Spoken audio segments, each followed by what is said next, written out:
This is the podcast between an old school mentor and a digital mentee on managing and/or working with people, navigating a career, growing profits, and not killing your coworkers along the way.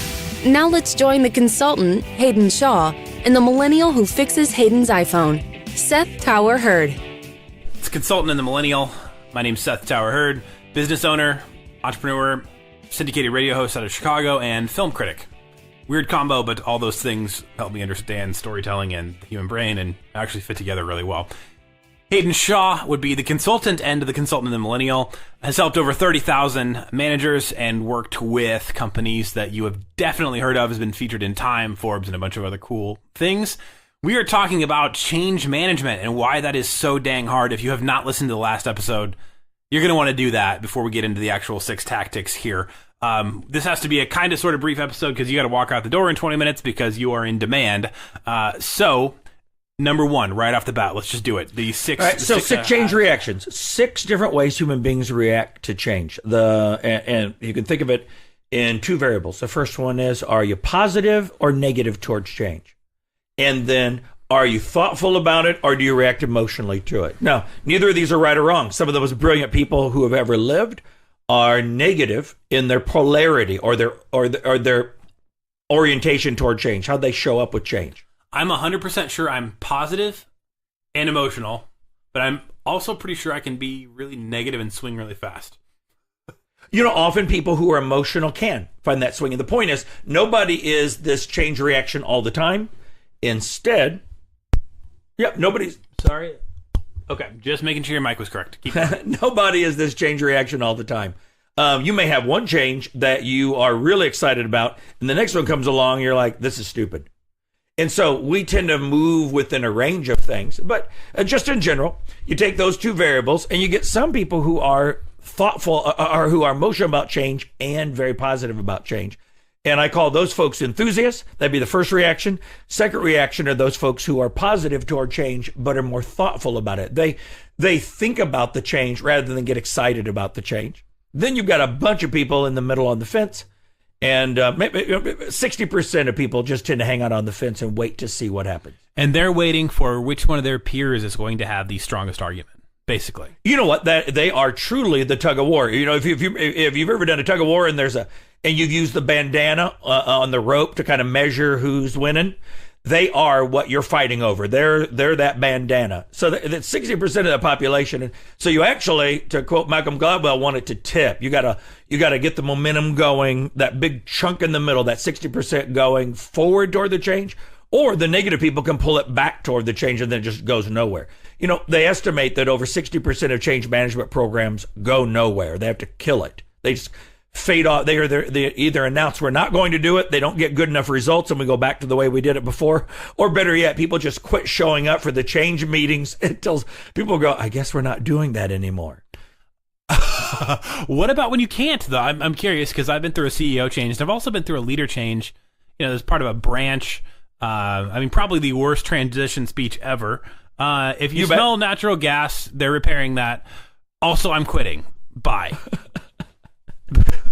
The best thing I've ever read on how to deal with change from a good speech standpoint was primal leadership. Now I know it sounds too much like primate leadership, but a primal leadership is a great book on emotional intelligence applied to leadership. And one of the things I talk about is change speeches.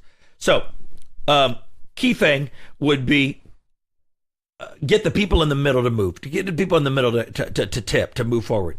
And then you got the fence sitters, the folks in the middle, and then you've got people who are negative in their reactions toward change. They don't prefer it. They don't do a lot of changing in their life. I'm married to one. In the next room is a woman who will order the very same thing, and when we go out to dinner next, that she has ordered every other time. Okay. And her idea is, why would you try everything on the menu when you know what you like? Sadly, she actually picks restaurants based on if she has a taste for one dish. And many times those dishes are salad. She actually believes that a salad is an entree instead of salad is what tells you that meat is about to show up. And so, or what you feed to the meat before it dies. I do believe that Jim Gaffigan and that exactly right. That an apple is what you feed to a pig to create bacon. But that is a whole nother thing you can find on YouTube. Anyway, this woman I love more than breath itself. She goes to a restaurant and gets the same thing. She is change adverse. Now, it doesn't mean she won't change. It means that she's change adverse. And there has to be a lot of reasons to change. And then there are people who just resist change emotionally. And I know a person like that who gets diarrhea every time there's a major change in their life. And, marriage was a major change. And so they spent their honeymoon coming in and out of the bathroom and had a baby. Their wife's going, help me, and they're in the John. And so they just, for change for them is such an emotional thing, they physically cope with it by shutting down. Okay. Gonna go on to number 2 here? Oh, that was number 5. That was number 5. We got number 6 to go. Okay. And number 6 is light eaters. And we talked about that at the very end of the last show, so it's worth getting back onto our last podcast. But a light eater is somebody who is off the charts negative because for them, change is they're like the black holes of the emotional world, and they will suck the life out of things. They make up less than 1% of most organizations, but they have more than 20% of the impact at stalling change because they're so loud, because they either have no social ability, they disregard our social cues for what's acceptable and being negative, or they're incredibly brilliant and they will do all kinds of things that are not socially acceptable in the name of winning. And so they're either sociopathic in the way they will let nothing get in the way of winning, or they're just really dysfunctional. So they have complete disproportionate impact on change. So those are the 6 change reactions. I think in some ways, especially in my younger days, I'm so blunt that it's hard for me to imagine. It was always hard for me to wrap my head around the idea that somebody would be manipulative. I mean, real world example, it's funny, but it was probably something I shouldn't have done. I got cut out of my... I love your shouldn't have done stories. They are maybe my favorite part of doing this. I got cut out of my college yearbook because I went to a college small enough for a yearbook. Because the editor, we had a couple classes, and she was talking about how she didn't like this teacher for the second class we had together. Keep in mind, I've never talked to this girl. These are big classes. She didn't like the second prop. She was blowing it off. I don't care. I mean, I did very well in school for 2 years. And then for the last 2 years, I was on a syndicated TV show doing radio and writing for a magazine, and I got D's and really disappointed my mother. So I heard her talking about how she was going to skip the second class. She comes up to me at one of the 5 or 6 places to eat dinner on campus. Hey, but I got to stop right here in the middle of the story, because this is my favorite Seth story of all time. And I know I told it on another podcast, so if you've heard them all, it's a repeat. Anyway, so Seth is late coming into a class. He's on his phone, and the school he went to is really touchy about people being on phones in class, so he had to wait in the hall. And when he walks in to this business class, the professor goes, obviously it was really important because you're walking in late. And he goes, I'm sorry, yeah, I was on with Dog the Bounty Hunter's agent. And then the professor went, oh, and then just never messed with him again. She never bothered me. So I think you can get a D that disappoints your mother, but that would be a D for dog. So this back to how not to maybe handle change management. And so anyway, you were talking about meals with her. So good place to eat. She comes up to talk to me at one of the places to eat on campus. Yeah. Hey, I need your notes. Not, hey, could you help me out? Could I bother you? Could you help me? Could you give me a little assistance? I need your notes. Oh, I'm sorry, I can't do that. Well, how come? I really don't like you. So she was the yearbook editor and completely removed my existence for 2005 or whatever it was. So it's hard for me in some ways to imagine a world where anybody's not like me and they're going to go behind my back. And actually, even though I tend to be a pretty aggressive person, I think I've been pretty naive a lot in the first 15 years of my career, because it's like, well, why would someone lie? Why would someone go behind my back? Why wouldn't they just say what they want to say? Because that's all I've ever done. You know what? That's a whole different episode on devious political tricks. And I think there are a lot of people who are surprised by change for how devious people can be. Now, there's dysfunctional, and I would put her as dysfunctional, coming up to you and saying, give me your notes, would be high on the, hello, who are you? How are you? I don't know you. Wow, that's uncouth. And so she may just have been vindictive, on the other hand, which would go into the uncouth category. And it may even indicate some limitations in her emotional range, and interpersonal range, that would leave her editing yearbooks as opposed to having friends. And if you were a very popular yearbook editor, I mean nothing by that. But sometimes some people who are wildly introverted, I've had kids date yearbook editors that I would want as a daughter-in-law. So no offense was meant. However, there are some people who choose to do that rather than very social things because they get to be involved with people, but they're in control of the situation with people. They have power. They can do the interviews. They don't actually have to interact with them in an unscripted social situation in which they're not in control. And so that's all I mean. Well, that takes a long time in today's environment to explain anything without getting hate mail. Okay, let's go ahead and do kind of a small company situation, big company situation. We're going to wrap this thing up, and maybe you'll give the 6 points again at the end, okay? So small company first. Yeah. Fairly young in my career. Beloved, kind of legendary, living legend leader leaves. That's a lot of alliteration. That's really good off the cuff. And it is. That was unintentional. Okay, no matter what happens after that, it's going to be very rough to fill those shoes, right? The research shows that after a beloved leader leaves, there are only a couple of of things that will not be horrible. And so almost always the advice is do not be the second leader, be the third. Let a transition leader or an interim leader come in, and then you follow that interim leader so that people work out their emotional grief and frustration at all the changes on the interim person. I'm actually thinking of a few kind of iconic companies where I'm sure that's happened. Microsoft, has I can't think of the guy's name, but I would say a pretty brilliant CEO right now. He's killing it right now. He is killing it. I bought my first PC in 12 years. That's how much he's killing it. There was a guy between Bill Gates, and there might have been two, that are pretty negative. I think Steve Ballmer was one of them. Nothing against him. He owns an NBA team now, but it didn't go well for him. So if at all possible, I'm only laughing. It's hard for me to criticize people who own an NBA team. You know what I mean? Because it's like, you don't own an NBA team, so whatever. But yes, in terms of figuring out how to rally Microsoft, the internal employees weren't into it. The internal employees didn't have a swagger.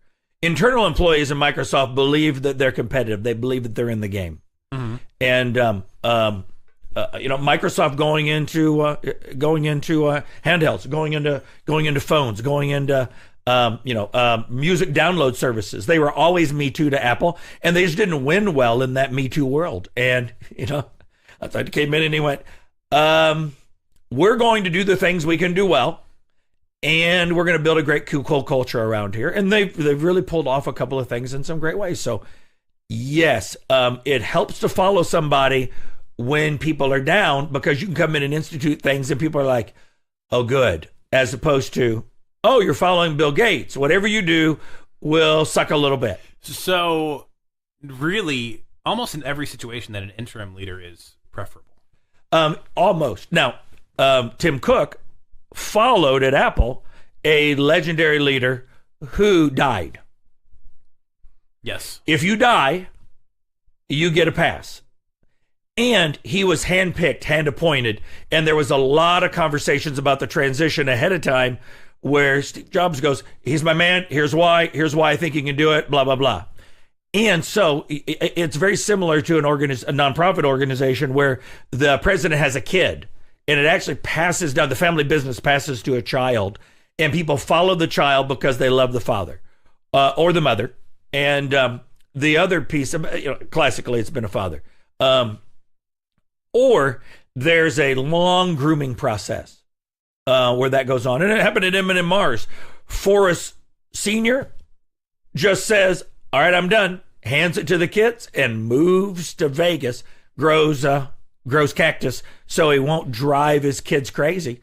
And got bored after a couple of years and started Ethel M. Some very high-end chocolates, asked for some researchers, and asked for some chocolate specialists, and made some really high-end chocolates with some really fancy liquors. Okay. So the grooming, and by the way, as a millennial, I would say that losing, that Steve Jobs' death was like, it was the Kurt Cobain or John Lennon of my generation.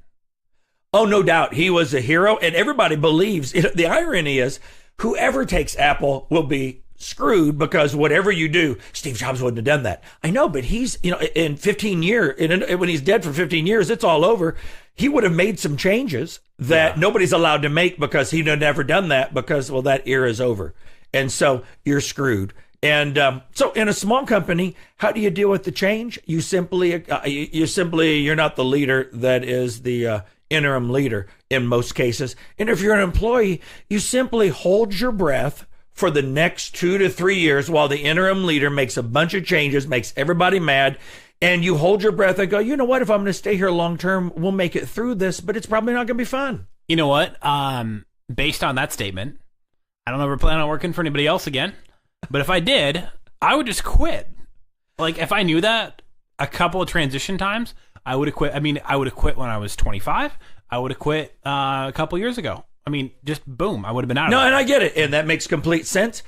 I worked with Franklin Covey for 26 years and had multiple changes in leadership from Stephen Covey on. And so I get it. There were, I even said to myself, this will be an interim leader. This one will be here for long term. And this leader's going to be great, but it's going to take 2 or 3 years for them to get strategy under their belt. And so other people were really negative and left. And I just stayed around and knew that the stock would come back and knew that that they were capable, but it'd take a while for them to get adjusted and get the culture behind them. And it just depends on how patient you are. And sometimes knowing this change stuff helps you go, I can live with this, or it is time for me to get off the bus. Here's my favorite line. You don't have to stay on forever. We put the directions we put the route on in front of the bus. As soon as you hit the place where you don't like it anymore, get off the bus. Do not go to the back of the bus and run a revolt. So that famous phrase in change management, do we have the right, in building great companies, cultures, do we have the right people in the right seats on the bus? What I get worried about are the people in the back of the bus who are running their own bus mutiny, even while the people are driving the bus. That's what's going to kill you, large or small. We got 5 minutes left. You got to walk out the door because Haydn is in demand. PeopleDrivenResults.com. He can help you out. All right. Here we go. It seems like when I've been through change management, everybody's like, culture, culture, culture, culture, culture. We're going to change the desks. We're going to change the lunch. We're going to do things where we all get in a circle and throw a beach ball around. And I, both times, have sat there and go, this doesn't make any money. This is stupid. When you're focused on this, you're not focused on making money. And in both cases, in that case, I was right. Am I always right? It depends on how far they go. Culture eats strategy for lunch. Meaning, you can have great, perfect strategy. If you don't have culture, you can't execute. If people are caught in the change wave and you don't address it, you're not going to be able to implement strategy. To what we talked about in the last session, you lose 40 to 60% of your productivity while people are in the midst of change if you can't deal with it. And you can't build a new team out of it. And so you get stuck. And I've met some cultures that believe that if we just do another team building activity, our crappy strategy and the fact that we don't quite know what to do now that we've inherited this mess will somehow be better, because if we just hold hands and sing Kumbaya one more time, smart people will figure this out. And the point of it is, smart people go, I believe the ship is going down, Ahab. I think Moby Dick just won. And you end up with a huge mess on your hands. So throwing beach balls around while the ship goes down, or while your smart people think the ship is going down and you don't know what to do, means you're dead. You have a good strategy, a thoughtful strategy. You've communicated well. You've communicated to everyone, negative or positive, like we said last time, but you don't over-communicate to the negative people. and you keep feeding information to the positive folks, those people who are logical but change oriented, if you make those if you feed them information, and then they can feed that information to the folks in the middle, the folks in that big on the fence, that fence will begin to tip. You also have to show results, to your point. You can deal with culture. You got to deal with culture. You got to deal with emotion, but you also have to have a smaller pilot group that's showing results. Because if you don't have any results, and you don't have anything to say to the people who are negative toward change, how's them apples? And for most people, seeing is believing. Very few of us can deal with change conceptually, can have hope. We have to see it to believe it. Some of us can see it if it's not real yet, but most of us can't. And so it's got to be real. And so the faster you can get results, the faster you can say, I know it's hard, but look, how's them apples? The minute you can say, how's them apples? You can help people who are negative toward change get on board, and then you can help them deal with the emotions of it. That is a pretty fantastic place to wrap up. You got to walk out the door in 2 minutes now. Once again, peopledrivenresults.com. If you want to grab Haydn before he's going to run out the door next time, you can do it there. Give me the 6 points again. We'll wrap up and then be back next week. There's 6 different ways we respond to change. First way is they're enthusiasts. They're positive, and they are emotional the way we respond to change. They love it, but they burn out pretty quickly. Then there are the what I call progressives. And I know it's now a political word. I wish I hadn't used it when I made this up and designed all this stuff. But I'm not talking about politically. I'm just saying they like the progress and they're willing to take the risks that it might fail versus preserving the past. Then you got the people on the fence. They are big chunk of folks that are on the fence. You've got the folks who are preservationists. They would rather preserve the beautiful things in the past than they would take the risk that the future will goof some of that up. They're negative toward change and they're thoughtful about it. Then you've got people who are resistors and they're emotional and negative and they will lay down and whine. And then you've got light eaters. They're out of control negative. They're either Mensa smart and crazy dangerous, or they are just dysfunctional, and emotionally they're going to make a yelling mess of things. And we just have to neutralize them to move it forward. Is there any way to get the light eaters to eat the whiners? No, because the light eaters have whiners as lackeys. Okay, and that's what we're going out on. Hey, you can check out... Yeah, don't be a lackey. You can check out the show notes of this podcast. Join the Facebook or LinkedIn group of the Consultant and the Millennial. You can meet other people there and check out how we're all working to grow our companies, grow our careers. This is the place where management meets marketing. You want to get better. Don't just spend a half hour with us. Dive in. We're doing exclusive content there every week, and you can meet some other pretty brilliant people who probably could have even gone through the same challenges you're facing now and help you get through it quicker. And of course, Haydn and I are there hanging out. You can check that out in the show notes. And of course, you need to hire one of us. You can do that in the show notes as well. peopledrivenresults.com. My company is called digitalprofitfarm.com. Digital, PROFIT, farm.com. Websites, social media, and podcasting. I can help you there. Change management, coaching, consulting, and generational space stuff. Haydn can help you there. We'll see you back here next week. Keep hanging out. We'll keep helping you grow your career, grow your business, make money, and not kill people along the way.